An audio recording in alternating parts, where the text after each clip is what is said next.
Can you imagine a betrayal so deep, so brazen, that your own daughter-in-law, the woman who married your son, breaks into your home 36 times in just 3 months?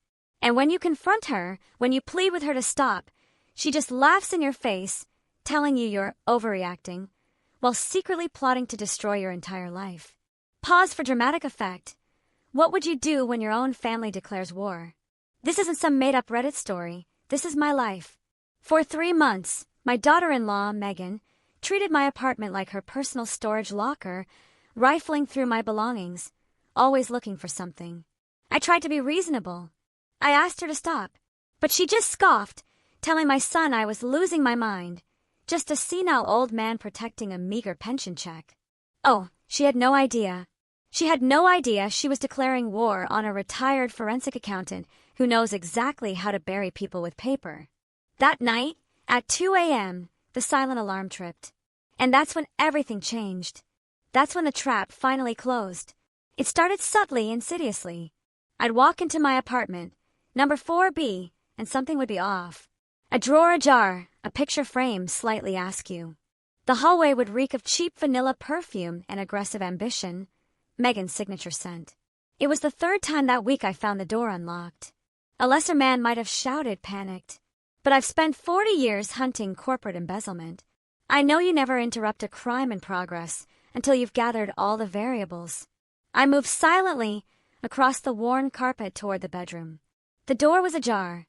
Through the crack, I saw her, Megan, bent over my nightstand, her fingers, frantic with entitlement, rifling through my drawer. My blood ran cold. She pulled out my heart medication, shook the bottle next to her ear like it was a maraca, testing the weight, gauging how many pills were left. Then, she tossed it back in with a careless thud. She wasn't looking for pills. She was looking for something specific.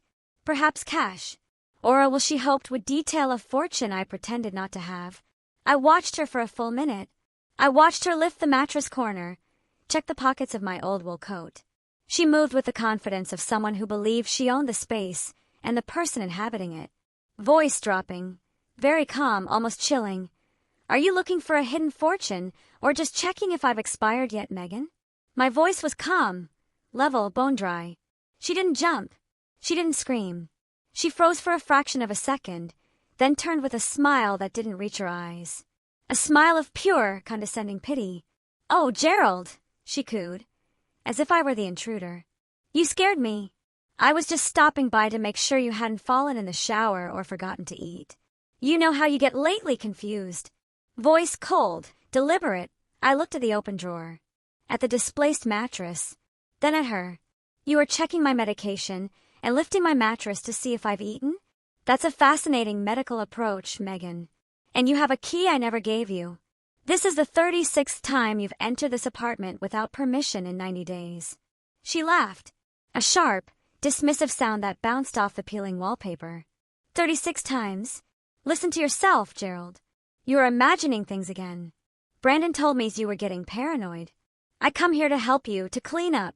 This place is a dump. If you're going to be ungrateful, maybe I should just stop coming and let you rot. She brushed past me, bumping my shoulder with unnecessary force. She smelled of lies and that cloying vanilla. She stopped at the doorway, sweeping her eyes over me, not as a father-in-law, but as a liability she was desperate to liquidate. You should be thanking me. A man your age, living alone in this neighborhood, it's irresponsible. You're losing your grip, Gerald. Everyone sees it.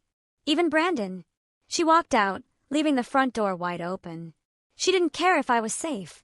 She wanted me to feel unsafe, exposed. I walked to the door and locked it. My hands didn't shake. My heart rate remained steady. She was trying to gaslight a man who used to find decimal point errors in billion-dollar ledgers. She thought I was losing my grip. She had no idea I was just tightening it. That evening, I called Brandon. Told him it was urgent. He arrived at 6, looking exhausted, smelling of the fast food he ate in his car to avoid going home to Megan. My son, the boy I'd raised to be honest, now a shadow of himself. He sat on my sagging beige sofa, refusing to make eye contact. I placed my black notebook on the coffee table. A simple ledger. Date. Time. Duration of entry. Items disturbed. Read it, Brandon, I said. He picked it up, flipped through the pages without reading a single word. He sighed. A long-suffering sigh he'd clearly practiced. Dad, we've talked about this. Megan is just trying to help. She's worried about you. She's breaking and entering Brandon. She's searching my drawers. She was looking for money today. She told me I was imagining it. She told me I was paranoid. And now you're not even reading the evidence. Brandon dropped the notebook. It landed with a heavy thud. Because it's not evidence, Dad. It's a list of your delusions. Megan tells me everything. She says you forget who she is sometimes. Says she found the stove left on last week. Says you called her by Mom's name. A cold, sharp pain lanced through my chest. Not my heart condition. It was the realization that my son was gone. Replaced by this weak, apologetic creature who would sell his own father's dignity for a quiet night with his wife. I have never left the stove on. I have never called her Catherine. You know that. You know my mind is sharp. I still do the Sunday crossword in ink. Brandon, I still balance my own checkbook down to the penny. Why are you lying for her? Brandon stood up, his face flushed with anger and shame. I'm not lying. I'm trying to manage a difficult situation. You're 71 years old, Dad. You live in a rent-controlled apartment that smells like dust. You have no assets. You have no future. We're trying to figure out what to do with you before you hurt yourself. Megan thinks we should look into assisted living facilities, places where professionals can deal with your episodes. Episodes. The word hung in the air like toxic smoke. They were building a narrative, constructing a legal case for incompetence. If they could prove I was senile, they could take power of attorney. They could control the little money they thought I had. I stood up, looked him in the eye. He flinched. I am not going to a home, Brandon. And I am not having episodes. I am telling you that your wife is a thief and a liar, and you are letting her do it because you are too weak to stand up to her. Brandon grabbed his jacket. I'm done listening to this. If you keep attacking Megan, we're going to have to take legal steps to protect you from yourself. We're doing this for your own good, Gerald. Don't make it ugly. He walked out. He slammed the door. I stood in the silence, looking at the notebook on the table. They thought I was a helpless old man, clinging to his last few years of independence. They thought I was prey. I walked to the window, watched Brandon get into his car. He sat there for a moment, head on the steering wheel. I felt a moment of pity, but I crushed it.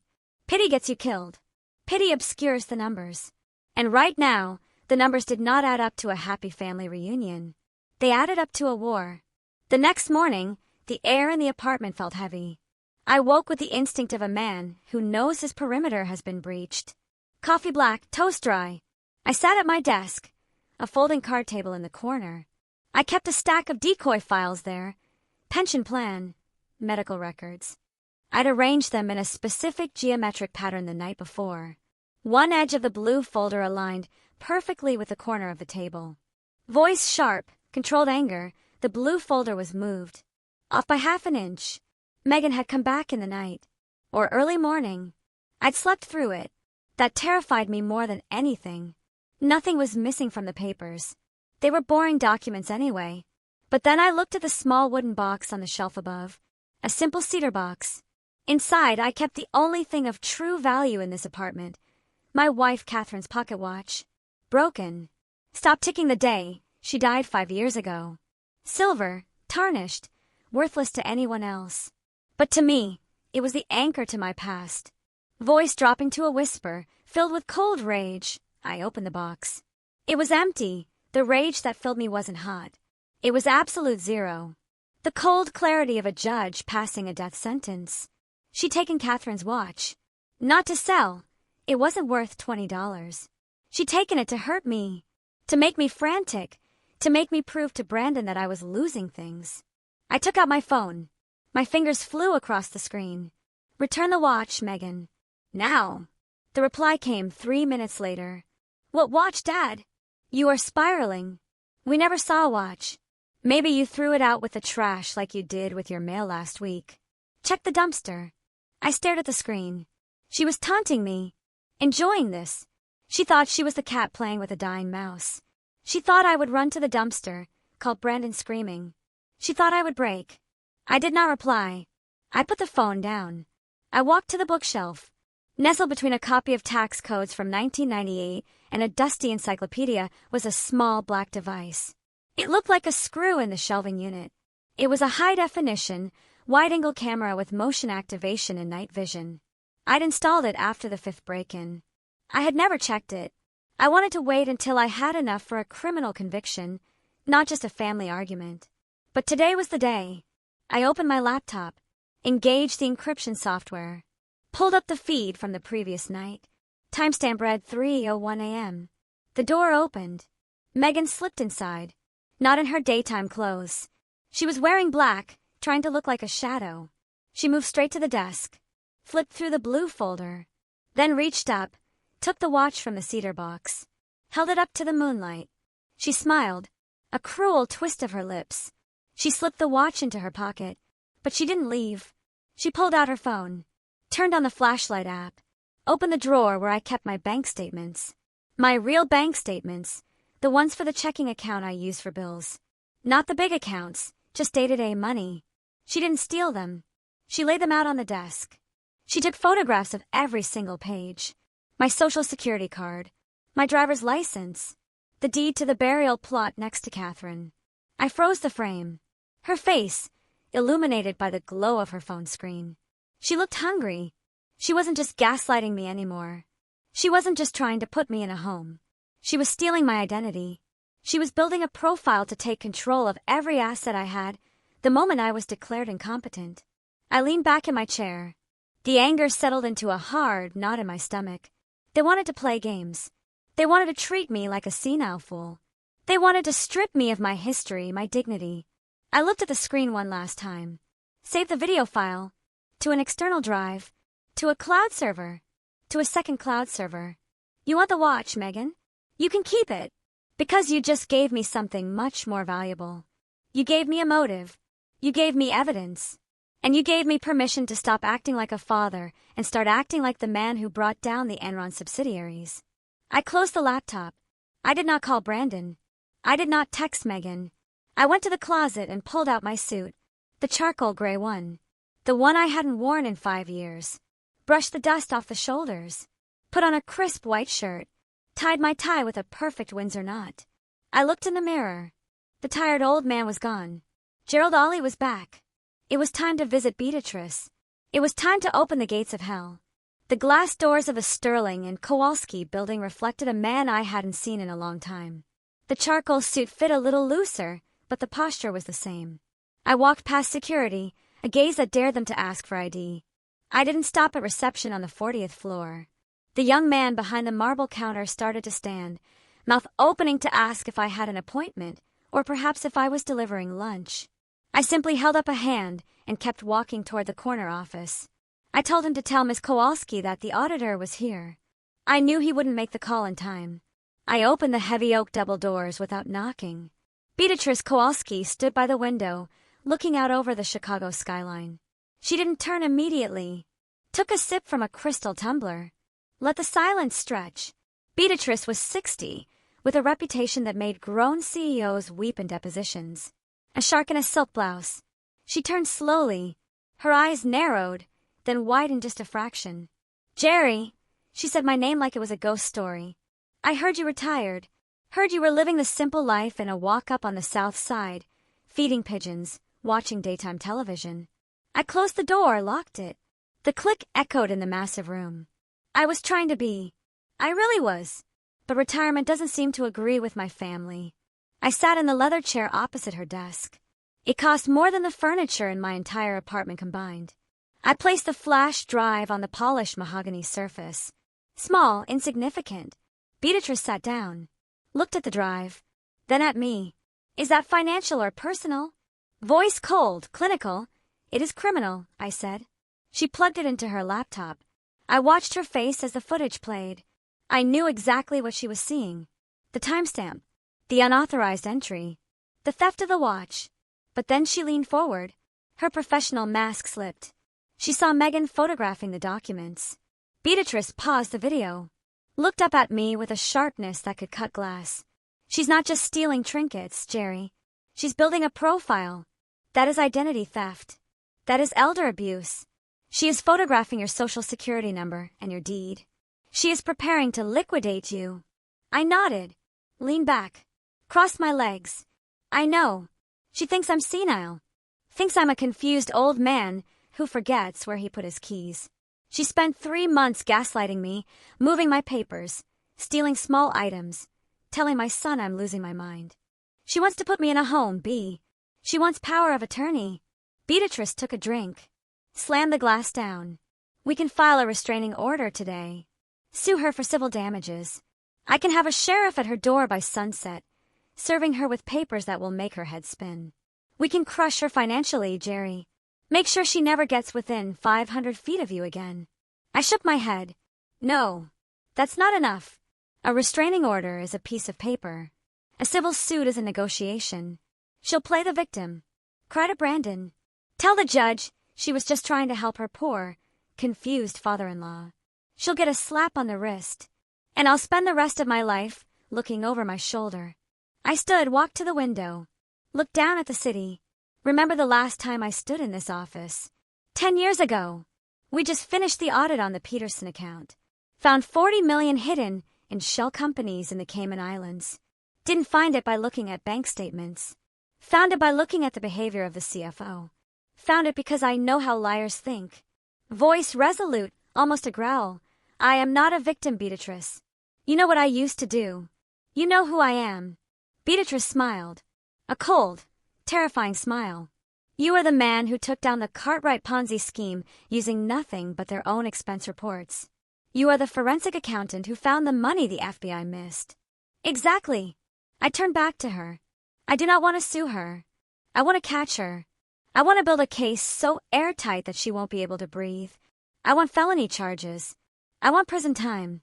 I want her to understand that she broke into the wrong house. Beatrice tapped her fingers on the desk. Calculating. Seeing the game board. If you want criminal charges, you need more than this. This video is good, but a good defense lawyer could argue she had implied consent. Argue she was checking her finances to help you. We need intent. We need to prove she intended to steal substantial assets. We need to prove malice. I walked back to the desk. Lowered my voice. That's why I'm here. I'm not living in that apartment because I have to. You know I own the building. You set up the shell company for me 15 years ago. Beatrice nodded. Ollie Holdings. You own the whole block. I do. But Megan doesn't know that. Brandon doesn't know that. They think I'm a tenant. I'm going to move out, B. I'm going to move upstairs to the penthouse. But I'm going to leave the apartment exactly as it is. And I'm going to change the legal designation of Unit 4B. Beatrice raised an eyebrow, listening intently now. Change it to what? Change it from a residential unit to a private document storage facility for O'Malley Holdings. I want you to draw up the paperwork today. I want signs posted inside the apartment that are visible only once you enter. Signs that say restricted access, federal records. I want to bait the trap. I explained the plan, the safe I was going to leave behind, the rumors I was going to plant about the cash. Beatrice listened. Her eyes lit up. She saw the beauty of it. If Megan broke into a home to check on an old man, it was a domestic dispute. If she broke into a commercial storage facility to drill into a safe after being denied access, it was grand larceny and corporate espionage. It was a federal offense. You are a cruel man, Jerry, Beatrice said softly. I am a father who has just realized he raised a coward and married him off to a predator, I replied. I have spent my life finding the truth in the numbers. The numbers told me that my family is insolvent, morally and financially. I am just closing the account. Beatrice opened her laptop, started typing. I will draft the lease agreement between you and the holding company. We will date it effective tomorrow. We will notify the precinct that the unit contains sensitive financial data. If she breaks in after you vacate, she is not visiting Grandpa. She is robbing a vault. I watched her work, felt a cold satisfaction. This was familiar territory, not the messy emotional chaos of family arguments. This was law. This was cause and effect. This was a balance sheet. Megan had created a debt. I was about to collect. Beatrice looked up. What about Brandon? He is your son, Jerry. If he is with her when she goes down, he goes down too. I felt a twitch in my jaw. Thought of Brandon, sitting on my couch, refusing to look at the evidence. Thought of him telling me I was having episodes. Thought of him choosing the path of least resistance because he was afraid of his wife. I gave him a chance. I showed him the book. I told him the truth. He chose her. If he stands by the fire, he is going to get burned. I cannot save someone who refuses to grab the rope. Beatrice nodded. She understood. In our line of work, you learn that you cannot save everyone. Sometimes you have to let the structure collapse to clear the rot. One more thing, I said. I need a team. I need the police ready. I don't want a patrol car showing up 20 minutes late to take a report. I want them caught in the act. I want the handcuffs on their wrists before they leave the room. Beatrice picked up her phone. I will call Captain George. He owes me a favor from the union's case. He hates thieves, especially thieves who prey on the elderly. He will appreciate the irony. She paused, looked at me. You realize once we do this, there is no going back. You are sending your daughter-in-law to prison. You are destroying your son's marriage. You will be alone. I stood up, buttoned my jacket, looked at the reflection in the window, saw the old man Megan saw. But beneath that, I saw the shark. I have been alone since Catherine died, B. I just didn't realize it until I saw Megan weighing my heart medication to see if I was dead yet. I am not destroying a family. I am removing a tumor. I walked to the door. Get the papers ready. I am moving out tomorrow morning. And Beatrice, she looked up. Make sure the lease agreement specifies that the tenant keeps highly confidential tax records on the premises. Let's make sure the charge carries a mandatory minimum sentence. Beatrice smiled. Consider it done. Welcome back to the game, Jerry. I walked out of the office. The air in the hallway felt cooler. My heart beat with a steady, rhythmic thud. I was not sad anymore. I was not confused. I was operational. I had a target. I had a plan. And tomorrow morning, I would set the stage for the final act. Megan wanted my money. She wanted my legacy. She was about to find out exactly what that legacy was worth. Beatrice stared at me across her mahogany desk, fingers hovering over the keyboard.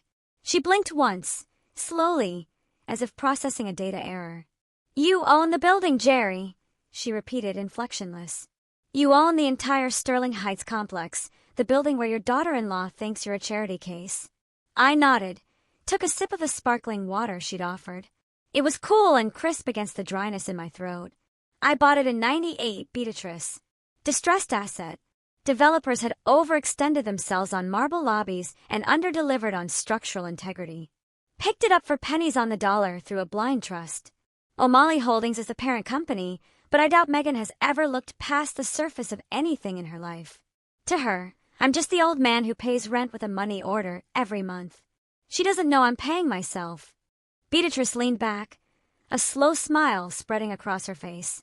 The smile of a predator recognizing another apex hunter. She tapped a key. A new document appeared. So let me get this straight. You want to vacate the unit but keep it under lease. No, I corrected her. I do not want to lease it. I want to repurpose it. I want you to draft a corporate resolution right now. Effective immediately. Unit 4B is no longer a residential dwelling. It is a secure archives facility for O'Malley Holdings. We are going to store sensitive financial records there, hard copies of tax returns, audit trails, the kind of documents that require federal compliance levels of security. Beatrice's eyes widened. She began to type, her nails clicking a rhythmic staccato. I watched the words form, reflected in her glasses. She was drafting a death warrant disguised as a commercial zoning change. If we do that, Jerry, she spoke without stopping, we change the nature of the crime. If she breaks into a home, it's burglary. If she breaks into a commercial archive secured with federal warning signs and attempts to access a safe containing tax records, she is looking at corporate espionage and aggravated identity theft. We're talking federal jurisdiction. Mandatory minimum sentencing. Voice low, dangerous. That is the point, I said softly.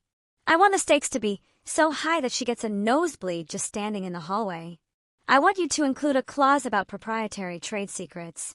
Make the valuation of the stored documents explicitly clear. If she touches that safe, I want the law to treat it like she broke into the Federal Reserve. Beatrice stopped typing, swiveled her chair to face me. The amusement was gone, replaced by a hard, professional gravity. Jerry, listen to me. This is nuclear. If she walks into that room with a screwdriver and a bad attitude, she's not going to county jail for a weekend. She's going to prison for a decade. And Brandon, if he is holding the flashlight or standing lookout, he goes down as an accomplice. You are building a trap that could destroy your son. I stood up, walked to the wall of diplomas behind her desk, looked at the framed degrees, awards, photos of her with governors and senators. Beatrice had built a legacy. I had built a legacy too, and I was watching mine being dismantled by a woman who thought kindness was weakness. Brandon made his choice, Beatrice, I replied, without turning around. I called him. I showed him the evidence. I gave him a chance to be a husband and a son. He chose to be a doormat. He chose to let his wife rummage through my medicine cabinet to see if I was dying fast enough. If he follows her into that room, he is not a victim. He is a volunteer. I turned back to face her. My voice dropped an octave. Do you know what she said to me yesterday, B? She told me I was lucky she visited at all. She told me I was a burden. She looked at me with eyes that calculated my net worth based on the furniture in a room I pretended to rent. She doesn't just want my money. She wants to erase me. She wants to declare me incompetent so she can sign the checks herself. This is not a prank. This is self-defense. Beatrice sighed, a heavy sound, carrying the weight of 1,000 plea bargains. She turned back to the screen and hit the enter key with a decisive snap. Fine. The resolution is drafted. Ollie Holdings designates Unit 4B as a Level 3 secure storage facility. I will have the signage printed within the hour. You need to put them up the second you move your furniture out. High visibility. Warning. Restricted access. Authorized personnel only. She printed the document. The laser printer hummed, churning out the pages that would seal Megan's fate. Beatrice handed them to me, still warm. Sign here as chairman of the board, and here is the tenant surrendering the lease. I signed. The ink flowed smoothly. It felt like signing a treaty to end a long and bloody war.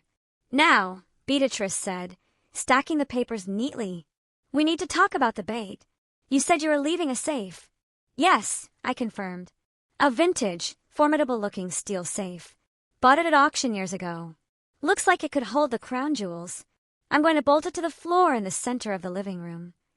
And what goes inside, Jerry? Beatrice asked, her eyes sharp. If the police open it, they need to find something that justifies the felony charge. You can't just leave a ham sandwich in there. I smiled. It was a cold expression, tight on my face. I am putting the dummy ledgers from the 2008 audit inside. They look official. They're stamped confidential. And I am putting a GPS tracker in the lining. But on top of the stack, I am going to leave a single file folder labeled The Estate of Gerald Ollie. Inside that folder, I will put a printout of my actual bank balance. Just the total, not the account numbers. Just the bottom line. Beatrice raised an eyebrow. Why? Because I want her to see it. I want her to know exactly what she lost the moment before the handcuffs click. I want the last thing she sees as a free woman to be the number she was so desperate to find. It is the only inheritance she is ever going to get. Beatrice shook her head, a mixture of horror and admiration. You are a cold bastard, Jerry. I am a forensic accountant, B. I believe in transparency. She handed me a second set of documents. This is the lease for the penthouse. Unit 4A, top floor, private elevator access. You can move in tonight. The security system up there is state-of-the-art. You can monitor the cameras in Unit 4B from your living room television. I took the keys. Heavy brass. Real keys, not flimsy plastic cards. They felt substantial. Thank you, Beatrice. Send the bill to the holding company and add a hazard pay surcharge. You have earned it. I walked to the door, but Beatrice stopped me one last time. Jerry, wait. I turned. She was looking at me with a softness I rarely saw. If you do this, there is no Christmas dinner. There are no birthday parties. You are cutting the cord.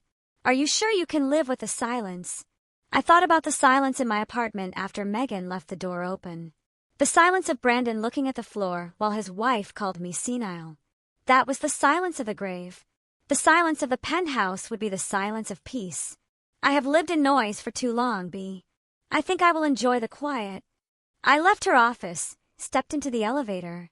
As the numbers ticked down, I felt the weight of the plan settling onto my shoulders. Heavy but solid. Real. I was done being the victim. Done being the confused old man. I was the architect of my own life again. I walked out into the Chicago afternoon. The wind was biting cold, but I didn't button my coat. I needed to feel it. Needed to feel alive. I hailed a cab, gave the driver the address of a hardware store. I needed bolts. Heavy, industrial bolts. The kind that anchor a safe to the floor so securely that you'd need a jackhammer to move it. Megan wanted to find buried treasure. She wanted to crack the code of Gerald Ollie. I was going to give her exactly what she wanted. I was going to give her a puzzle she couldn't solve and a prize she couldn't keep. I sat back in the cab, watching the city blur past. The game was set. The pieces were moving. And tomorrow morning, the trap would be armed. All she had to do was reach for it. And I knew Megan. I knew her greed like I knew the tax code. She wouldn't be able to help herself. She would reach. And the moment she did, the steel jaws would snap shut. I walked back into apartment 4B at 4 p.m. The air inside felt stale, heavy with the ghosts of a life I was about to abandon. I didn't take off my coat, didn't loosen my tie. I wasn't staying long enough to get comfortable. I was only here to deliver a performance. I poured a glass of water, stood by the sink, looking out at the brick wall of the adjacent building.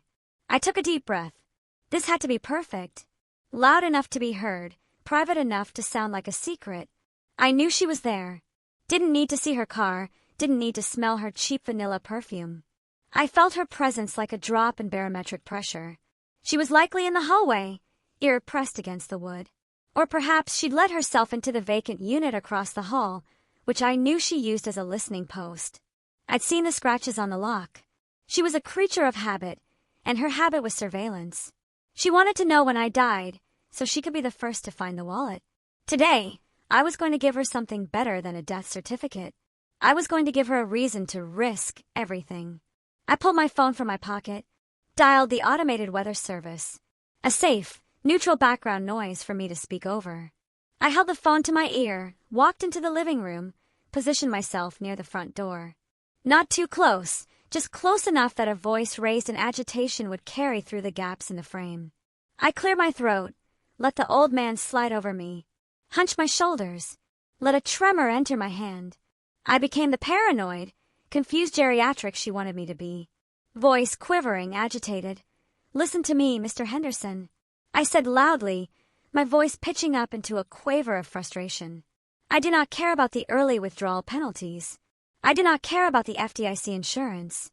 I am done with banks. I saw the news. I know what is happening. The economy is crashing, and I am not going to let you people freeze my assets. I paused, leaving space for the imaginary banker to protest. Paced a tight circle on the rug, letting my shoes scuff the floor. I wanted her to hear the pacing, the anxiety. Shouting, angry. And oh, I shouted at the empty room. "No, you listen. I want to close the high-yield savings account. Yes, the one from 1998. I want it all in cash. Don't look at me like that. I know how much is in there. $500,000. I let the number hang in the air. $500,000. $500,000. A number that would change Megan's life. Pay off her credit cards, buy her a new car, fuel her delusions of grandeur for at least a year. The specific number I had chosen, high enough to induce madness, low enough to be plausible for a man who had worked 40 years. I walked closer to the door, staring at the brass knob, imagining her ear on the other side. I want it ready by tomorrow morning. I am moving the safe to the apartment tonight. Yes, the big steel one. I am going to keep it right here where I can see it. I do not trust you. I do not trust the government. I am taking my money, and I am guarding it myself. I listened to the drone of the weather report, partly cloudy with a chance of rain. Fitting. A storm was definitely coming. I continued the charade. I will be there at 9 sharp. Have the bills in hundreds, and do not call my son. This is my money. He does not need to know. He is weak. His wife would spend it on shoes. This is my retirement. This is my safety net. I hung up with a violent stab of my finger, threw the phone onto the sofa cushion. Stood there panting slightly, not from exertion, but from the sheer adrenaline of the lie. It was out there now. The bait was in the water. The blood trail was laid. I moved quickly to the bookshelf, pulled out my laptop, opened the secure feed from the hidden camera I had installed in the hallway light fixture 3 days ago. A fisheye lens, giving me a distorted but clear view of the corridor outside apartment 4B.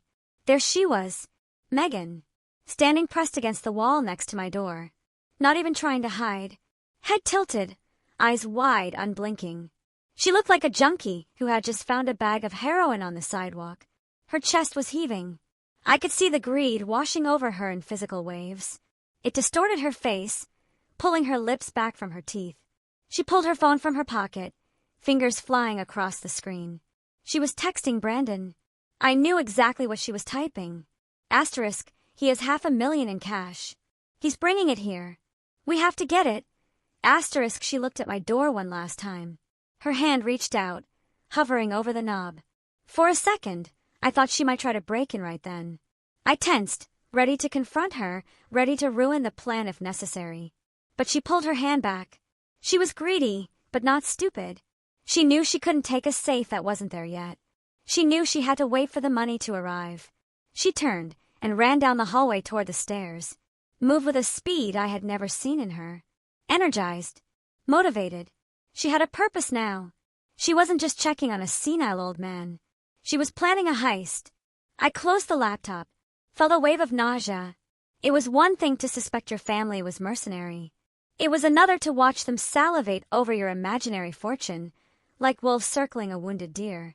She hadn't hesitated, hadn't thought about my safety, hadn't worried that carrying that much cash might be dangerous for me. She only saw the payday. I went to the bedroom, packed the last few items into my small suitcase. My toothbrush, a photo of Catherine, the notebook where I had recorded her crimes. I looked around the apartment, stripped bare of anything personal. Cold, like a storage unit. I walked back to the living room, looked at the spot where the safe would go. The heavy bolts I had bought were sitting on the table. The drill was charged. Tomorrow morning, the movers would bring the beast up the freight elevator. I would bolt it down, fill it with the dummy files, and then disappear upstairs to the penthouse. I checked the camera feed one last time. The hallway was empty, but I knew she was out there.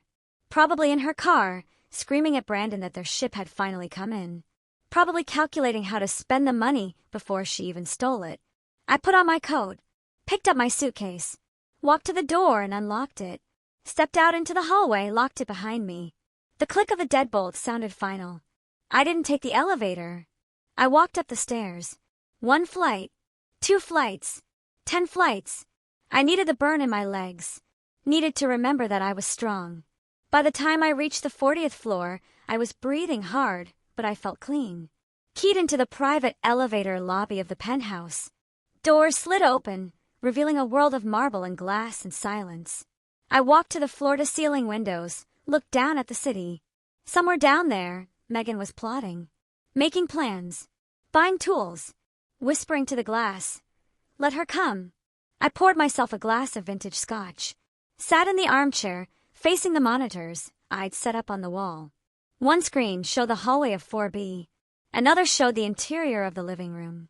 The trap was armed. The bait was set. I took a sip of the scotch. It burned pleasantly. I thought about the phone call. The lie. $500,000. A lot of money to most people. But the lesson I was about to teach her was going to cost her so much more than that. It was going to cost her freedom. I watched the empty hallway on the monitor. The stage was set for the final act. I settled in to wait. The spider does not hunt the fly. The spider weaves the web and waits for the fly to destroy itself. And Megan was flying straight for the center. The movers arrived at 4:45 a.m. Not scruffy college students you hire with pizza and beer. These were men on the payroll of Ollie Holdings. Gray coveralls, no logos. They moved with the silent efficiency of a tactical team. They knew me only as the chairman. Didn't ask why I lived in a crumbling one-bedroom with water stains. Didn't ask why I needed a steel safe bolted to the floor of a room I was vacating. They simply did the work. I stood in the corner, drinking my last cup of coffee from the cheap machine I'd bought at a thrift store. Watched them wheel the safe in. It was a beast. An antique Diebold from the 1920s. Black iron, brass dials, weighing nearly 800 pounds. Looked like it belonged in a bank vault or a noir film. Looked like it held secrets. Center of the room. I directed them. Bolted to the joists. I wanted it movable. One of the men brought out a heavy-duty impact drill. The sound of the bolts driving into the subfloor was a violent mechanical scream that vibrated through my shoes. The sound of a cage locking.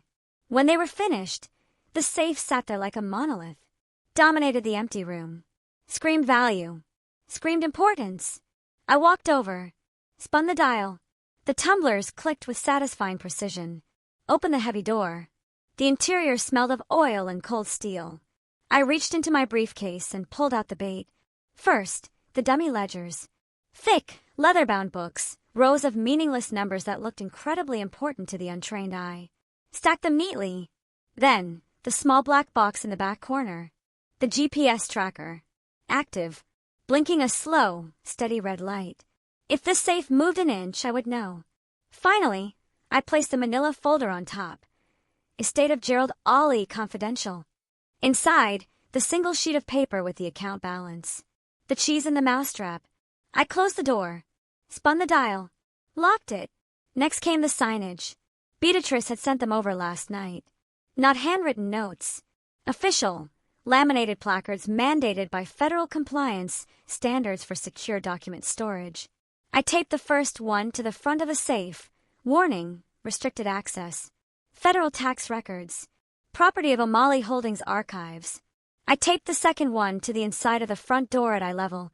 And no trespassing. Authorized personnel only. Violators will be prosecuted under Title 18 U.S. Code. It changed the room. With the furniture gone, the safe sitting in the stark morning light, the apartment no longer looked like a home. It looked like a black site. A place where secrets went to die. The movers cleared out the rest of my decoy life. The sagging sofa, the scratched dining table, boxes of old clothes. Took them down the freight elevator to the disposal truck. I didn't feel a pang of nostalgia. I felt like a snake shedding a dry, itchy skin. I took one last look around. Dust motes danced in the shaft of light coming through the dirty window. Saw the scuff marks where Megan had paced. The scratch on the lock she'd picked. This apartment had been my prison cell for 3 years. A prison of my own making, designed to test the character of my son. He had failed the test. Now it was an execution chamber. I walked out and locked the door.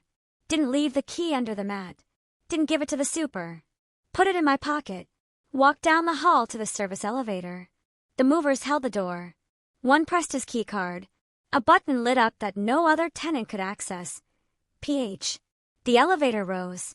Bypassed the 5th, the 10th, the 20th. My ears popped. The vibration of the cables was a low hum. I was ascending, leaving the underworld of Gerald the pensioner, rising to the Olympus of Gerald the chairman. The doors slid open directly into the foyer of the penthouse. The transition was jarring. Downstairs, boiled cabbage and old carpet. Up here, air scrubbed clean, filtered, scented with white tea. My shoes clicked on Italian marble. The light was different, brighter, clearer. I walked into the main living area. A space of glass and steel, suspended in the sky. Minimal, modern, fiercely expensive furniture. A Steinway piano sat untouched. I walked to the wall of windows, 360-degree view of Chicago. The city looked like a circuit board from up here. Orderly, logical, controllable. I went to the command center I'd set up in the study. A bank of high-definition monitors glowed. I sat in the ergonomic chair, typed in my passcodes. Screen 1 showed the hallway of the 4th floor. Empty. The door to 4B stood closed, silent. Screen 2 showed the interior of 4B. The safe sat there, brooding in the center of the frame. The infrared camera made it glow with a ghostly heat signature. I was the eye in the sky, God looking down on his creation. And I was waiting for the sinners to arrive. I pulled my phone from my pocket. Time to sever the last tie. Time to give them the green light. I composed a text to Brandon.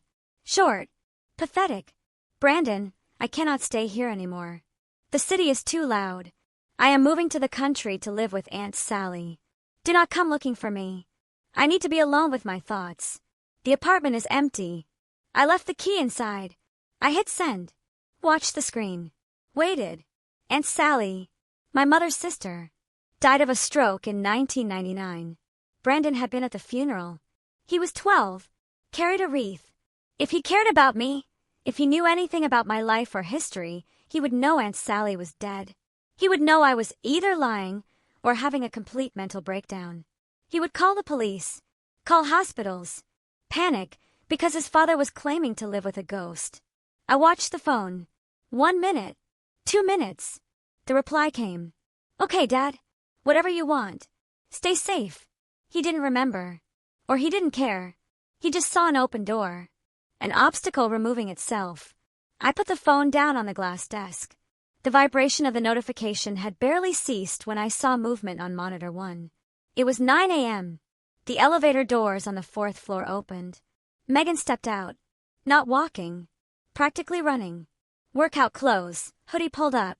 Looked over her shoulder. Looked at my door. Brandon stumbled out behind her, pale and sick. She had the text. She knew I was gone. Thought the apartment was empty. Thought the money was sitting there, waiting for her. I leaned forward in my chair, 40 floors above them. Took a sip of the espresso the automatic machine had just brewed. Bitter and hot. Whispering, a predatory calm. Go ahead, Megan, I whispered to the screen. Knock. She didn't knock. She reached into her pocket, pulled out a key. A key she shouldn't have. A copy of a copy. Jammed it into the lock. Twisted. It didn't turn. I had changed the cylinder 3 hours ago. On the screen, I saw her face contort. She rattled the handle. Kicked the door. Turned to Brandon, screamed something I couldn't hear, but I could read her lips perfectly. He changed the locks. He changed the damn locks. Brandon put his hands on his head. He wanted to leave. Wanted to go home. But Megan wasn't leaving. She stared at the door as if she could burn through the wood with her eyes. Pulled out her phone. Started typing. Not texting me. Looking for a locksmith. I sat back. The first pawn had been moved. The night was blocked. Now she would have to get creative. Now she would have to break the law in a way that couldn't be explained away as a family wellness check. I watched her pace the hallway like a caged tiger. Watched my son lean against the wall, defeated by his own apathy. A bitter, quiet thought. Asterisk, welcome to the penthouse view, Brandon. It's a long way down. Asterisk, I sat in the ergonomic leather chair of my command center, 40 floors above the street. The coffee in my hand was perfectly hot. The silence in the penthouse was absolute. It was a silence money bought. A silence that insulated me from the desperate scratching of the creatures below. On the central monitor, the feed from the hallway camera on the 4th floor played out in high definition. It was like watching a nature documentary about scavengers fighting over a carcass. Except the carcass was my life savings, and the scavengers were my family. Megan was vibrating. That's the only word for it. She stood in front of door 4B, hands clenched into fists, the failed key still in her hand. She stared at the lock as if it were a personal insult, at the brushed steel faceplate of a new deadbolt I had installed, a Medico Maxim. Drill resistant. Pick resistant. A lock that said no. She turned to Brandon. I could see the spittle flying from her mouth as she screamed. The audio feed was crisp, picking up every syllable of her rage.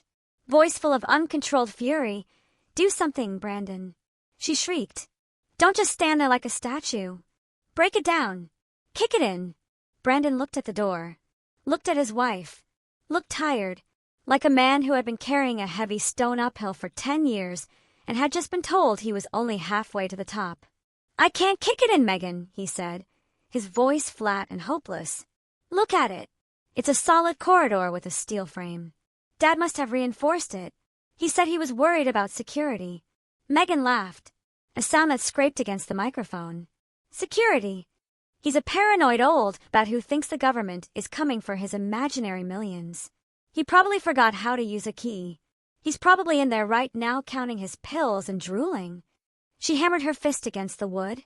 Gerald, open this door. It's Megan. We know you're in there. Silence from the apartment. Of course there was silence.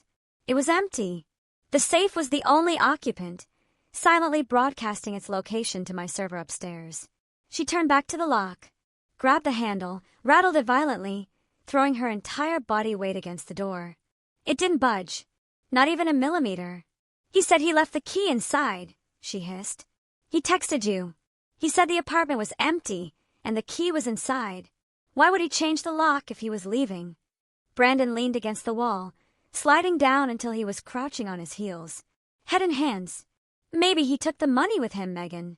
Maybe there is no money. Maybe he just snapped and left. Megan rounded on him, loomed over him, her shadow falling across his slumped figure. Don't be stupid. She spat the words. You heard him on the phone. $500,000 in cash. He ordered a safe.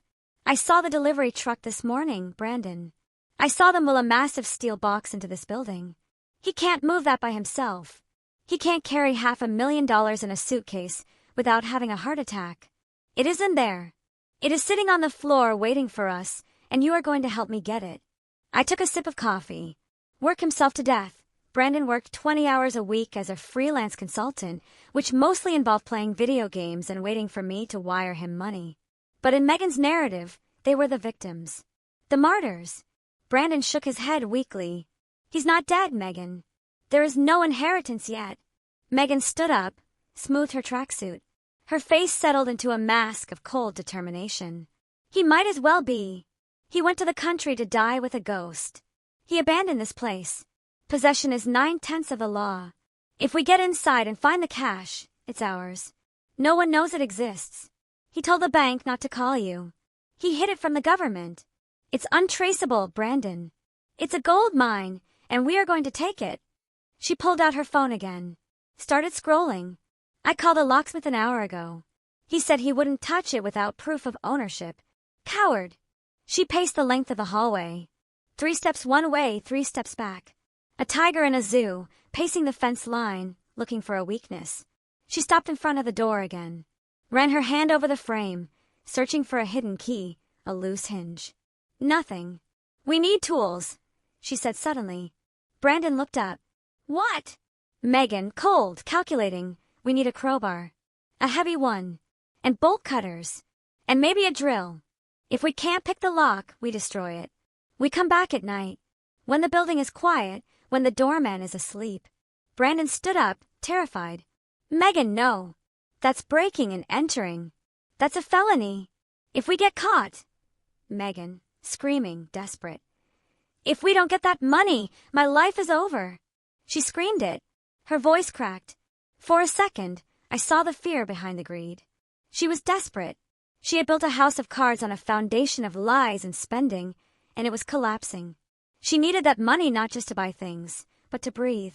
She grabbed Brandon by the lapels, shoved him against the wall. You are going to help me. You are going to drive me to the hardware store. You are going to buy the tools. And tonight, you are going to stand watch while I get what belongs to us. Or so help me God, Brandon, I will leave you. I will walk away and leave you with the debt and the shame, and you will never see me again. Brandon stared at her. I watched my son weigh his morality against his fear of loneliness, weighed his father against his wife. It wasn't even a contest. The scale tipped instantly. His shoulders sagged. The fight went out of him. Okay, he whispered. Okay, we'll go to the store. Megan released him, patted his cheek. A gesture of ownership, not affection. Good boy. Now let's go. We have work to do. She turned, marched toward the elevator without looking back. Brandon lingered for a moment, looked at the door of apartment 4B, reached out, touched the wood gently, almost reverently. Brandon, a barely audible whisper. I'm sorry, Dad. Then he turned and followed her. I watched them get into the elevator, watched the doors close on their faces. I sat in the silence of the penthouse and felt a profound hollowness in my chest. He had apologized. He knew it was wrong, knew he was crossing a line that could never be uncrossed. And he did it anyway. He was sorry, but he was going to bring the crowbar. I turned off the monitor for the hallway, switched the main screen to the interior of apartment 4B. The safe sat there in the gloom, its red GPS light blinking slowly like a heartbeat. Thump, thump, thump. It was waiting for them. The bait was set. The trap was primed. They were going to the hardware store to buy the instruments of their own destruction. I picked up my phone, dialed Beatrice. They just left, I said, my voice steady. They're going to buy tools. They're coming back tonight. Tell the captain to have his team ready by 2 a.m. Beatrice didn't ask how I knew. She knew I was watching. Is Brandon with her? She asked. Yes, I said. He is driving the car. There was a pause on the line. I'm sorry, Jerry. Don't be, I replied, closing my eyes for a brief second. He just signed his resignation letter from the family. Let's make sure the severance package is delivered promptly. I hung up. I walked to the window. The city below was waking up. Millions of people going about their lives, earning their livings, making their choices. Down there somewhere, my son and his wife were buying a pry bar. I would be ready. I would be watching.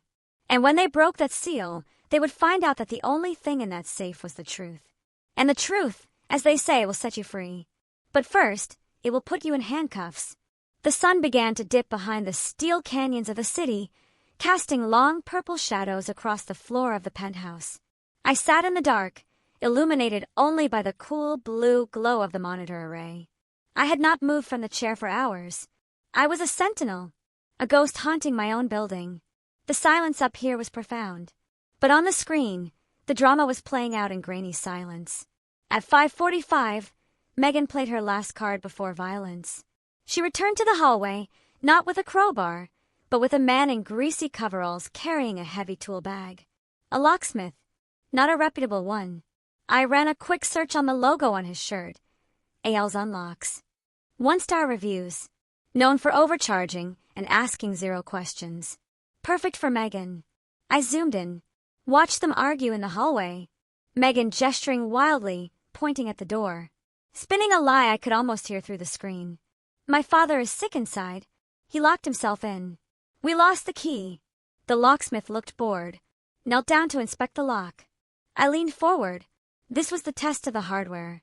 I had installed a Medico Maxim deadbolt, the kind of lock they use on embassies. Pick-resistant, drill-resistant, terrifying to an amateur. The locksmith took one look at the keyway, ran his thumb over the hardened steel faceplate, stood up, shook his head. I saw him mouth the words, "Cannot do it." Megan grabbed his arm, pulled a wad of cash from her purse. My money, probably withdrawn from an ATM using the last of her credit limit. She tried to shove it into his pocket. The locksmith backed away, pointed at the camera in the light fixture. He'd spotted it. Wasn't stupid. Knew a commercial-grade security setup when he saw one. Knew breaking into a unit secured like Fort Knox wasn't worth $500. He picked up his bag and walked to the elevator, leaving Megan standing there with a fistful of cash and a face twisted in impotent rage. She kicked the door, so hard I thought she might break a toe, then turned to Brandon, who was leaning against the opposite wall, looking like a man waiting for a firing squad. She screamed something at him. He nodded. They got into the elevator. The diplomatic phase was over. Now came the brute force. 2 hours later, they returned. This time, not empty-handed. I watched them wrestle a long, heavy package out of the elevator. Wrapped in brown paper, but the shape was unmistakable. A 36-inch wrecking bar. A tool designed for demolition. 4 tearing wood from frames and steel from concrete. Brandon carried a pair of bolt cutters. They looked heavy in his hands. He looked like a child playing soldier with real weapons. They didn't go to the door immediately.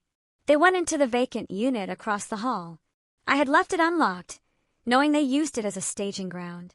They were going to wait until the building slept, until the doorman was on his break, until they thought the world wasn't watching. I picked up the phone. Time to make the call. Dialed a private number. It rang twice.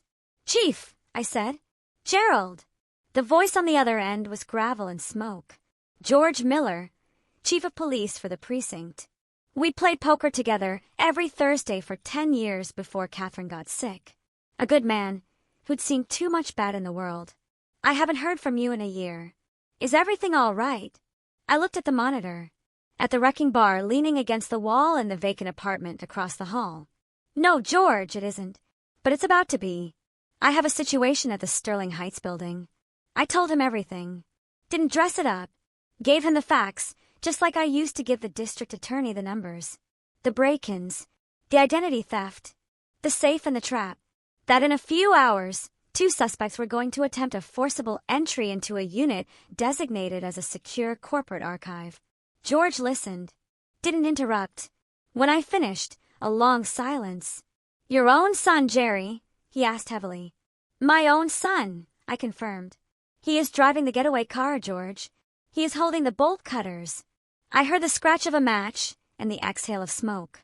George was thinking, if I send a team in there, Jerry, we're talking felony charges.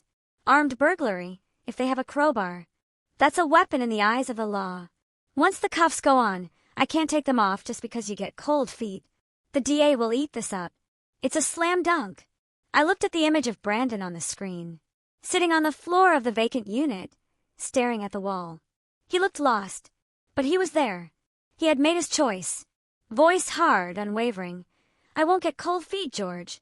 I want them caught in the act. I want them inside the unit. I want her hand on the safe.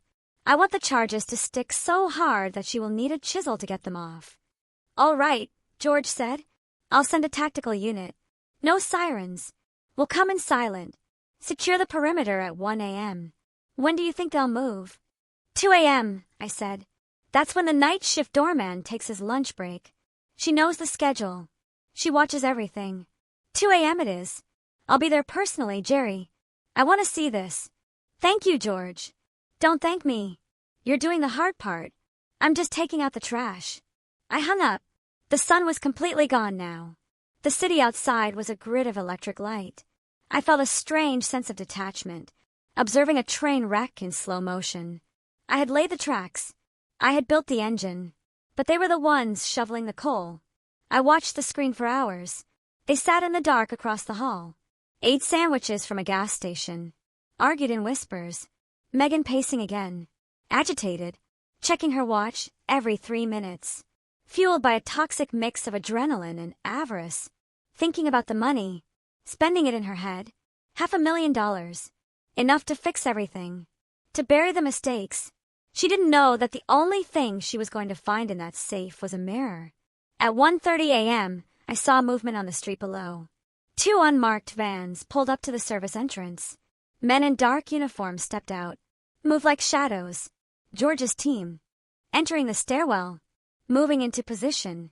My heart began to beat a little faster, not from fear, but from finality. This was it, the point of no return. I switched the audio feed on. I wanted to hear them, wanted to hear the justification. Megan stood up, picked up the crowbar, weighed it in her hands. It's time, she whispered. Brandon stood up, picked up the bolt cutters, looked like he was going to be sick. Megan, he said, we can still go. We can just leave. We can drive away. Megan turned on him, her eyes black holes in the night vision camera. And go where, Brandon? To the shelter? To the bankruptcy court? No. We are going into that room. We are getting that money. And tomorrow we are going to be rich. Now move. She pushed him toward the door. I sat back in my chair, took a deep breath, whispering, a cold invitation. Come on in, Megan. The bank is open. The digital clock on my wall flipped to 2 o'clock. The hour of the wolf. The hour when good people were asleep and desperate people made mistakes that would define the rest of their lives. On the monitor, the hallway was bathed in the grainy green light of the night vision camera. The door to the vacant unit across the hall opened slowly. Not a stealthy movement. The heavy, reluctant push of a man who knew he was walking toward a cliff. Megan stepped out first. Black gloves, the kind you buy in a multi-pack at a gas station. In her right hand, she gripped the wrecking bar.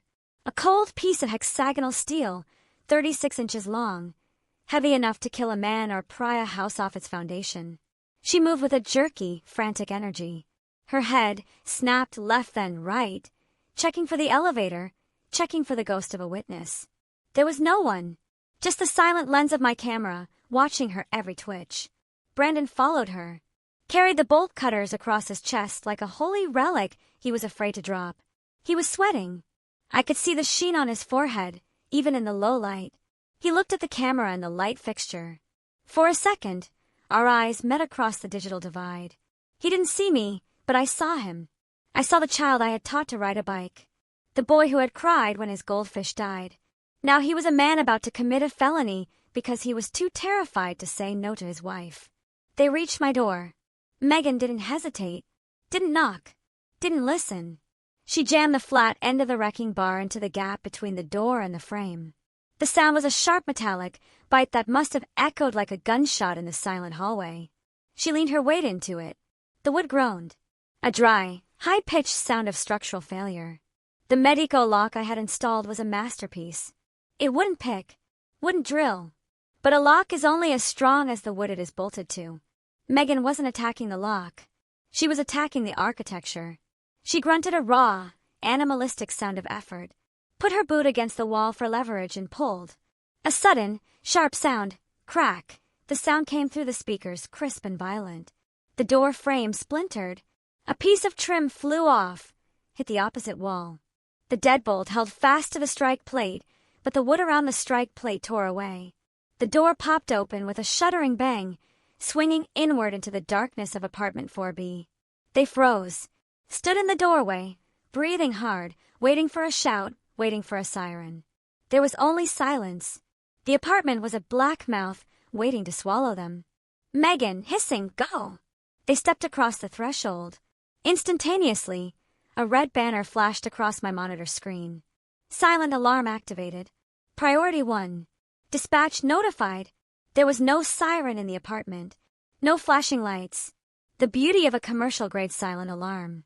It gave the intruder a false sense of security. Let them get deep inside.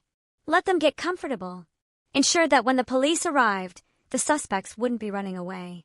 They would be standing right in the center of the crime scene, holding the evidence. I switched the camera view to the living room interior. The infrared sensors painted the room in shades of gray and white. I saw the beams of their flashlights cut through the gloom, swept wildly across the empty walls, the bare floor, the dust motes dancing in the air. Brandon, voice trembling. Where is the furniture? Brandon whispered. It's empty, Megan. He moved out. Megan, snapping. He didn't move out. He's hiding. He's playing games. Look for the... Her light hit the center of the room. It stopped. The beam illuminated the safe. It stood there, anchored to the floor, black and imposing. A monolith of steel and secrets. Looked immovable. Looked like it contained the wealth of nations. Megan let out a sound that was half gasp, half moan. The sound of an addict finding a vein. She ran to it. Didn't walk. She ran. Dropped the crowbar on the floor with a clang that vibrated through the room. Fell to her knees. Ran her gloved hands over the cold metal face. Touched the dial. Touched the handle. Megan, whispering with manic euphoria. Jackpot. It's here. It's really here. $500,000. Brandon approached slowly. His flashlight beam wavered. Swept over the front of the safe.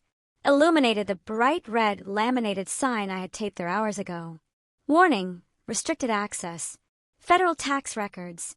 Property of Ollie Holdings archives. Brandon, voice tight with fear. Megan, Brandon said. Look at the sign. It says, Federal Records. It says, O'Malley Holdings. This isn't Dad's personal safe. This looks corporate. Megan ripped the sign off. Tore it in half. Threw it over her shoulder. The paper fluttered to the floor like dead leaves. Decoys, she spat. It's a trick, Brandon. He put that there to scare us. He wants us to think it's official, so we don't touch it. It's just a scarecrow. The money is inside. I know it. I can feel it. She grabbed the handle and yanked it. Locked. Of course it was locked. Give me the drill, she ordered. Held out her hand without looking at him. Brandon didn't move. He was shining his light around the room. Now seeing the other signs I had posted. No trespassing. Authorized personnel only. Brandon pleading. This feels wrong, Megan. Why is the apartment empty? Why are there signs? This is a setup. We need to leave. Megan stood up. Turned the flashlight on him, blinding him. We are not leaving. We are drilling this lock. We are taking that money, and we are going to live the life we deserve. Give me the damn drill. Brandon lowered his head, reached into the bag slung over his shoulder, pulled out a heavy-duty cordless drill with a carbide bit. Handed it to her. Megan took it, turned back to the safe. The whine of the drill motor filled the room. A high-pitched mechanical scream that drowned out the sound of reason. She pressed the bit against the steel near the dial, leaned her weight into it, attacking the safe with a feral intensity, sparks flying as the metal bit into the casing. I watched from my tower, took a sip of my drink. She was drilling into a decoy safe in a room she had broken into while the police were silently surrounding the building. She thought she was minutes away from being rich. She was actually minutes away from being an inmate. She pushed harder. Her face, twisted in a mask of pure greed, didn't look human anymore. Looked like a creature consumed by hunger. She didn't hear the elevator doors opening down the hall. Didn't hear the soft tread of tactical boots on the carpet. She only heard the drill. Only saw the money she imagined was inside. She was so close. She thought she was winning. I checked the hallway monitor. 6 men in body armor stacking up outside the door. One held a battering ram. Another held a shield. Chief George at the back, service weapon drawn, but pointed at the floor. They waited, waiting for the signal. Or maybe they were just enjoying the show. Megan stopped drilling, wiped sweat from her forehead. Almost there, she panted. I can feel it giving. She revved the drill again. The sound was a crescendo of entitlement and stupidity. I leaned forward and pressed the button on my console that controlled the lights in Unit 4B. It was time to bring them into the light. The lights in Unit 4B did not flicker on. They slammed on. I had installed high-intensity halogen work lights in the ceiling corners, wired to a central switch in the penthouse. 1 second, the room was a cave of shadows illuminated only by the frantic beam of Megan's flashlight. The next second, it was brighter than a surgical theater. Megan screamed. A reflex, a sharp intake of breath, followed by a shriek as her pupils contracted violently against the blinding glare. She dropped the drill. It clattered against the safe, bouncing off the steel door and spinning across the hardwood floor. She threw her hands up to cover her eyes, stumbling back. Brandon didn't scream. He froze, stood there like a deer caught in the headlights of a semi-truck. Mouth open, hands still clutching the flashlight that was now useless against the overwhelming brightness. Then came a sound. Voice booming, authoritative, amplified. Police. Get on the ground now.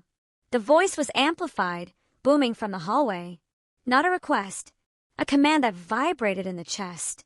The splintered door was kicked wide open, hitting the wall with a force that cracked the plaster. 6 figures in black tactical gear poured into the room. Moved with terrifying, synchronized aggression. Weapons raised. Voices shouting, overlapping, creating a wall of noise designed to disorient and subdue. Hands! Let me see your hands. Drop the weapon. Megan was still holding the crowbar in her left hand, forgotten in her panic. To the officers storming the room, she wasn't a daughter-in-law looking for an inheritance. She was a suspect armed with a 36-inch steel bar, standing over a drilled safe in a commercial archive. Officer, sharp, urgent. Drop it or we will fire. A red laser that appeared on Megan's chest, right over her heart. She looked down at it, her brain finally catching up to the reality of the situation. She dropped the crowbar. It hit the floor with a heavy clang. She raised her hand slowly, her face a mask of absolute terror. Officer, shouting commands. On your knees. Cross your ankles. Do not move. 2 officers were on her in a second. One kicked her legs out from under her. She hit the floor hard, her face pressing against the dust she had once complained about. A knee was pressed into her back, pinning her down. Her arms were wrenched behind her. The sound of zip ties zipping tight was loud in the sudden silence that followed the shouting. Megan, wailing muffled, "You're hurting me. I didn't do anything. This is my father-in-law's apartment. He gave me a key." My inner thought, cold as ice. "Liar," I whispered from my tower. Brandon had collapsed. Didn't wait to be tackled. Dropped to his knees the moment the first officer entered the room. Curled into a ball, hands laced behind his head, shaking so hard his teeth were chattering. Brandon, sobbing, "Don't shoot. Please don't shoot. I didn't want to do it. She made me. It was her idea." Megan, twisting her head, venomous. "Shut up, Brandon." 2 more officers hauled Brandon to his feet. He was limp, dead weight. Pushed him against the wall, patted him down. Pulled his wallet, his keys, his phone. Emptied his pockets onto the floor. Officer crisp, clear. Second officer, room secure. Chief George walked in, not wearing tactical gear. A trench coat and a look of weary disgust. Stepped over the crowbar. Looked at the drill lying near the safe. At the signs torn from the safe door. Chief George, combat carrying. Well, well. What do we have here? Breaking and entering, possession of burglary tools, attempted grand larceny, and judging by the signage you destroyed, tampering with federal records. That is a nice bonus. He looked down at Megan. Megan Ollie, you have the right to remain silent. Anything you say can and will be used against you in a court of law. Megan, shrieking, thrashing. I am not a criminal. This is a mistake. My father-in-law is senile. He forgot he moved. We were just checking on his property. Chief George, raising an eyebrow. Checking on his property with a drill and a crowbar at 2 a.m? That is a new one. Megan yelling. It's his money. He has cash in there. $500,000. He stole it from us. It's our inheritance. George leaned down, face inches from hers. It isn't your inheritance, honey. It is evidence. And right now you are not an heir. You are a perpetrator. He nodded to his men. Get them up. Take them to the cars. Separate them. I don't want them getting their story straight. The officers hauled Megan to her feet. Disheveled, her expensive tracksuit covered in dust. Hair wild. She looked at Brandon, who was weeping openly against the wall. Megan, screaming, full of hate. You coward. Tell them. Tell them. He called us. Tell them. Brandon looked at her. For the first time in his life, he looked at her with something other than adoration or fear. He looked at her with hatred. He didn't call us, Megan. He texted me to say goodbye. You brought the drill. You broke the door. I told you we should leave. Megan, voice cut off by an officer. You useless, pathetic. The officer shoved her toward the door. She struggled, kicking out, scuffing the floor. Fighting like a trapped animal. Not fighting for her freedom anymore. Fighting because she couldn't accept she had lost. Couldn't accept the script had flipped. Chief George, firm. Get her out of here. They dragged her into the hallway. Her screams echoed in the stairwell. I will sue you. I will sue all of you. You don't know who I am. They knew exactly who she was. She was nobody. Brandon was let out next. He didn't fight. Walked with his head down, shoulders slumped. Looked broken. Like a man who had woken up from a long dream to find himself in a nightmare. As he passed the camera and the light fixture, he looked up. Stopped. Stared into the lens. Brandon, a heartbroken whisper. Dad! The officer pushed him forward. Keep moving, son. The room was empty now, except for the police. George stood in the center of the chaos, looking around. The shattered door frame. The drill bit broken off in the safe steel. The signs torn from the safe door. Looked up at the camera in the corner. Nodded once. A clear signal. I turned off the monitor in the penthouse. Sat in the silence for a moment. My hands were steady, but my heart felt heavy. It was done. The trap had sprung. The wolves were caged. I stood up, walked to the private elevator. Checked my reflection in the mirror panel. My tie was straight. My suit was crisp. I did not look like a victim. I looked like a CEO. I pressed the button for the lobby. The elevator descended smoothly. I was going down to meet them. Going down to deliver the final blow. Megan thought she was being arrested for burglary. Thought she could talk her way out of it. Thought this was just a misunderstanding about a family dispute. She didn't know about the shell company. Didn't know about the federal status of the archives. She didn't know that the man walking out of the elevator to meet her wasn't her father-in-law. He was the prosecution. The lobby of Sterling Heights was a theater of blue and red strobe lights. The revolving doors were stopped. Police radios chattered with that static rhythm of organized chaos. Tenants from the lower floors had gathered in their bathrobes, whispering and pointing, watching the spectacle of the handcuffed couple being marched toward the exit. Megan was still struggling, shouting about lawsuits and rights and the incompetence of the police department. She looked wild, hair matted with sweat and dust from my floor, her expensive tracksuit torn at the knee. She looked like exactly what she was, a criminal caught in the act. Brandon walked behind her, weeping silently, head hung, so low his chin touched his chest. Looked like a man marching to the gallows. I timed it perfectly. At the far end of the lobby, there was a panel of brushed steel most tenants assumed was a maintenance access. It was the private elevator to the penthouse. It hummed softly. The light above it turned white. The doors slid open with a smooth, expensive hush that cut through the noise of the lobby. I stepped out. I was not wearing the stained cardigan or the loose trousers I had worn for 3 years. I was wearing the charcoal suit, tailored in London. My shirt starched white, my silk tie a deep crimson. I stood tall, spine straight, shoulders squared. I held a leather portfolio in one hand and a glass of scotch in the other. I looked like the man who signed the checks, looked like the man who owned the concrete under their feet. The silence that rippled through the lobby started near the elevator and spread outward like a wave. Tenants stopped whispering. Police officers, who weren't busy holding suspects, straightened up. Megan saw me. She stopped fighting. Her eyes went wide, blinked rapidly, trying to reconcile the image of the confused old pensioner she bullied with the titan standing across the marble floor. Megan, gasping, voice raspy. Gerald, Gerald, tell them who I am. Tell them this is a mistake. Tell them you gave me permission. She lunged forward, dragging the officer holding her a few inches before he jerked her back. Brandon, looking up, face streaked with tears. Dad, please help us. I did not move toward them, did not rush to comfort them. I walked slowly toward the center of the room. My shoes clicked on the marble. A sharp, authoritative sound. I stopped 5 feet away, took a sip of my drink, looked at Megan, not with anger, but with the clinical detachment of an auditor examining a fraudulent ledger. My voice, deep, steady, devoid of tremor, permission. The word hung in the air. You are claiming I gave you permission to use a wrecking bar on a reinforced door at 2 in the morning? You are claiming I gave you permission to drill into a safe marked federal records. Megan flinched. She heard the change in my voice, saw the clarity in my eyes. The fog of senility she had relied on was gone. You are okay, she stammered. You aren't confused.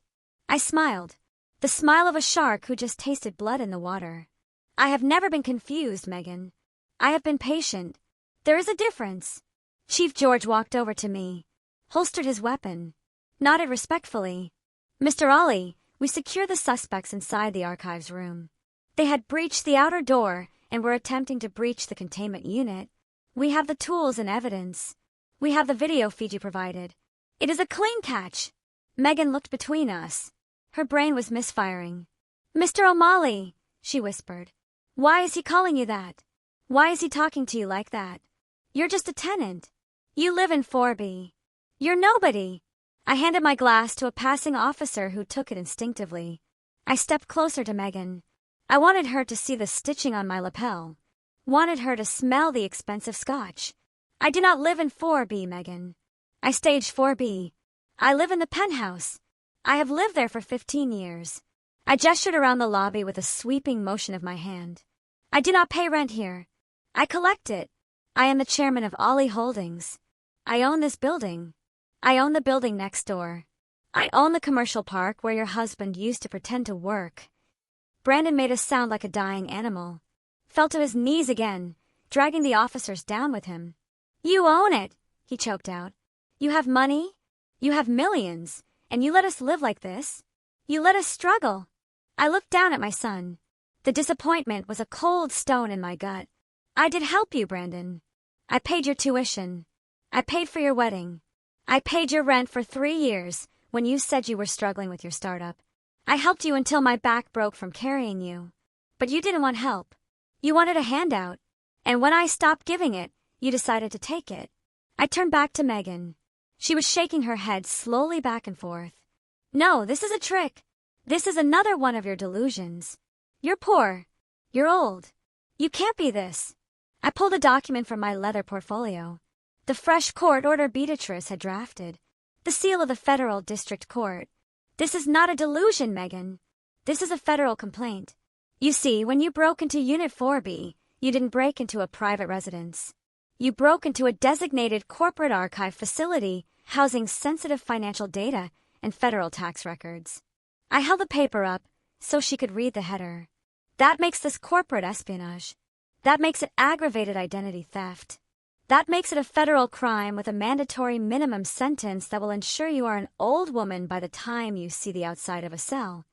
Megan read the paper. Her face went gray. The arrogance drained out of her, leaving only a hollow terror. But we're family, she whispered. You can't send family to federal prison. I leaned in close. You stopped being family the moment you rifled through my medicine cabinet to see when I would die. You stopped being family when you told my son to put me in a home so you could buy a new car. Tonight, you are just an intruder. And I am just the man pressing charges. I looked at George. Take them away, Chief. I have a meeting with my lawyers in the morning to discuss the eviction of their cats. Megan, screaming, desperate. Wait. Gerald. Dad. I'm sorry. We can fix this. I'll sign anything. Don't do this. Her screams were loud, piercing, and utterly useless. They dragged her through the revolving doors. The cold night air rushed in. The blue lights washed over her face one last time before they shoved her into the back of the cruiser. Brandon didn't scream. He just looked at me through the glass of the lobby doors. Looked at the suit. Looked at the elevator. Looked at the father he had underestimated. He mouthed one word. Why? I didn't answer him. He knew why. The cars pulled away. The sirens didn't wail. They just faded into the traffic of the city. The lobby was quiet again. The tenants were staring at me with dumb eyes. They saw the old man from 4B who used to carry his own groceries, standing there like a king. I turned to the night concierge, who had been watching from behind the desk, mouth open. Henry, I said. Henry, stammering. Yes, Mr. Ollie? Have a cleaning crew sent to Unit 4B immediately. I want the door replaced. And send a bottle of the 18-year-old single malt up to the penthouse. I am celebrating. Yes, sir. Right away, sir. I walked back to the private elevator. Pressed the button. The door slid open. I stepped inside and turned to face the lobby one last time. I was alone. I was wealthy. I was powerful. And I had just cut the cancer out of my life. The doors closed. The elevator began to rise. I loosened my tie. It was done. The legal trap was shut tight. Now came the paperwork. The final dismantling of their lives. But for tonight, I was going to sit on my balcony and watch the city lights and listen to the beautiful sound of absolutely nothing. The interrogation room smelled of stale coffee and fear. A smell I knew well from my days auditing corrupt CEOs who realized too late they had cooked the books one too many times. Megan sat, hands cuffed to the table, the orange jumpsuit clashing horribly with her pale, shocked face. Brandon sat next to her, looking at his hands. He hadn't spoken since they brought him in. Beatrice sat beside me, opening her briefcase with the slow, deliberate movements of an executioner sharpening an axe. Megan, voice raspy, pleading, You can stop this, Gerald. You can tell them it was a misunderstanding. You can tell them you invited us. If you don't, I swear to God, I will tell everyone you're senile. I will tell the press you set us up. I leaned forward, placed my hands on the table. You will tell the press nothing, Megan. Because nobody cares what a convicted felon has to say about the victim of her crime. And you are not going to trial for burglary. That would be too easy. You are going to federal court. Beatrice slid a photo across the table. The interior of the safe, taken by the forensic team. The drill bit she had broken off. The mutilated steel. And the contents, the stack of leather-bound ledgers stamped with the O'Malley Holdings seal. Beatrice, conversational, almost pleasant. Do you know what you were drilling into? You weren't drilling into a piggy bank. You were attempting to breach a federally compliant storage unit containing historical tax records for a multinational holding company. Megan looked at the photo, confused. They are just papers. Where is the cash? You said there was cash. I laughed. A dry sound. There was never any cash, Megan. I am a forensic accountant. I don't keep cash. I keep records. Those ledgers you were trying to destroy contained the audit trails for assets worth millions. By attacking that safe, you committed corporate espionage. You attempted to destroy federal tax documents.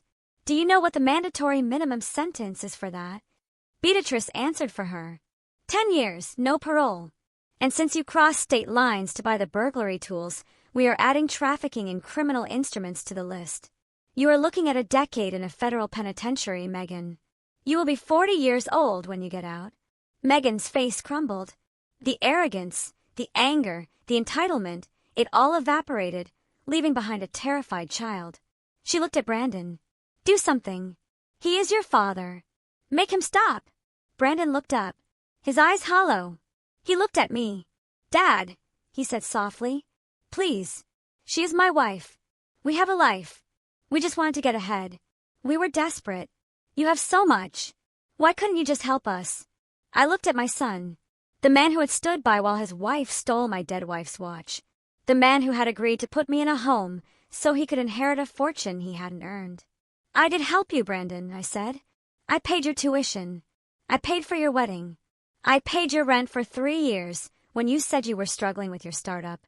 I helped you until my back broke from carrying you. But you didn't want help. You wanted a handout. And when I stopped giving it, you decided to take it." I pulled a document from my portfolio, a single sheet of paper. "This is my will, Brandon. Or rather, it was my will." I placed it on the table. "I updated it this morning. Before last night, everything was going to you. The building, the portfolio, the accounts, all of it. I was going to leave you an empire." Brandon stared at the paper. His hands twitched. "But now," I continued, "now you get nothing. I have established a blind trust. The assets will be liquidated and donated to the pension fund for victims of elder abuse. You are disinherited, Brandon, completely. You have no home. You have no money. And in about 10 minutes, you are going to be processed for conspiracy to commit a felony." Brandon began to weep, a silent, ugly crying. He put his head on the table and shook, not crying because he was sorry, crying because he realized the magnitude of his loss. He had traded a kingdom for a chance to steal a few crumbs. Megan stared at me with pure hatred. "I hope you die alone," she spat. I stood up, buttoned my jacket. "I will not die alone, Megan. I will die in peace, which is more than you will have in your cell." I turned to Beatrice. "We are done here. Give the district attorney the file. Tell him we are not interested in a plea deal unless it involves her leaving the state forever. And Brandon," I looked at the back of my son's head, "if you ever decide to be a man instead of an accessory, you know where to find me. But don't come knocking on my door without an apology and a job." I walked out of the interrogation room. The heavy steel door clanged shut behind me, sealing them in their new reality. I walked through the bullpen of the police station. The air tasted sweet, tasted like justice. I had lost a son, but I had regained my life. And as I walked out into the sunlight, I knew it for the first time in years. I was truly free. The plea negotiation happened 3 weeks later in a small conference room at the courthouse. Megan sat with a public defender who looked like he hadn't slept in a week. Beatrice sat next to me, looking like she owned the building. The district attorney placed a file on the table. He laid out the options. It was a simple binary choice. Door number 1 was a trial, where we would introduce video evidence of her drilling into a safe-marked federal property. That road ended in a mandatory 10-year sentence in a federal facility. Door number 2 was the offer Beatrice had drafted. It was brutal, comprehensive, designed to erase her from my life completely. Megan would plead guilty to a lesser charge of attempted burglary. She would serve 18 months in a state facility, followed by 5 years of probation. But there were conditions, civil conditions attached to a settlement agreement that would drop the corporate espionage charges. She had to sign the divorce papers immediately, waive any claim to alimony or marital assets, sign away her parental rights to the hypothetical grandchildren she had threatened me with in the past. And most importantly, she had to agree to a restraining order that covered the entire state of Illinois. Once she was released, she had 24 hours to cross the state line and never come back. Megan cried, begged, looked at Brandon, who was sitting in the corner of the room like a ghost. He didn't look up. He had already signed his own agreement. Megan signed. Her hand shook so hard the pen tore through the paper. As the bailiffs led her away, she looked back one last time. There was no hate in her eyes anymore, just the empty realization that she had gambled everything on a pair of deuces and lost to a royal flush. Brandon waited until she was gone. He walked over to the table. Didn't ask for money. Didn't ask for forgiveness. He just asked what happened next. I handed him a bus ticket and a laminated card. I bought a construction company in North Dakota, Brandon. They specialize in pouring concrete foundations in sub-zero temperatures. It is hard work. It is honest work. It pays minimum wage. Brandon took the ticket, looked at the destination, Fargo. You start on Monday, I said. You will live in the crew bunkhouse. You will work 12 hours a day. You will learn what it feels like to earn $1 instead of waiting for one to fall into your lap. If you stick it out for a year, if you show me you can build something instead of just taking it, we will talk. Until then, you are on your own." Brandon nodded, put the ticket in his pocket, looked at me, and for the first time in years, I saw a flicker of the boy I used to know. "Thank you, Dad," he whispered. He walked out of the room, didn't look back. He had a long bus ride ahead of him, and a longer road to redemption. I walked out of the courthouse alone. The air was crisp. The sun was shining. I took a deep breath. It felt different, lighter. The weight of the deception was gone. The weight of the fear was gone. I took a cab back to Sterling Heights. The doorman opened the door for me. "Good afternoon, Mr. Ollie," he said with a smile. It was genuine. I took the private elevator up to the 40th floor. The doors opened into the silence of my sanctuary. I poured a glass of the vintage wine I had been saving. Walked out onto the balcony. The city was spread out below me, a tapestry of lights and steel. The wind whipped at my tie, but I didn't button my jacket. I felt strong. I felt alive. I pulled Catherine's pocket watch from my pocket. The police had returned it to me in an evidence bag. I polished the silver case with my thumb. Voice soft, a private farewell. "It is done, Catherine," I said to the wind. "The house is clean." I took a sip of the wine. It tasted of oak and berries and victory. I watched the sun begin to rise over the lake, painting the water in shades of golden fire. I was 71 years old. I was alone, but I wasn't lonely. I had my peace. I had my dignity. And for the first time in a very long time, I was looking forward to tomorrow. The sun broke the horizon. A new day. A new life. And this time, I was the one holding the keys. Final reflective thought. Slightly melancholic but firm. We often convince ourselves that family is a sacred bond that must survive any betrayal. But I learned that the most dangerous intruders are the ones with keys to your front door. Tolerating disrespect is not love. It is enabling. By finally drawing a hard line in the sand, I didn't just protect my assets. I protected myself. Call to action, warm, inviting. Have you ever had to cut ties with someone you loved for your own peace of mind? Or perhaps you've been in a situation where you had to make an impossible choice to protect yourself. I'd really love to hear your experiences and your thoughts on my story. Let me know in the comments below.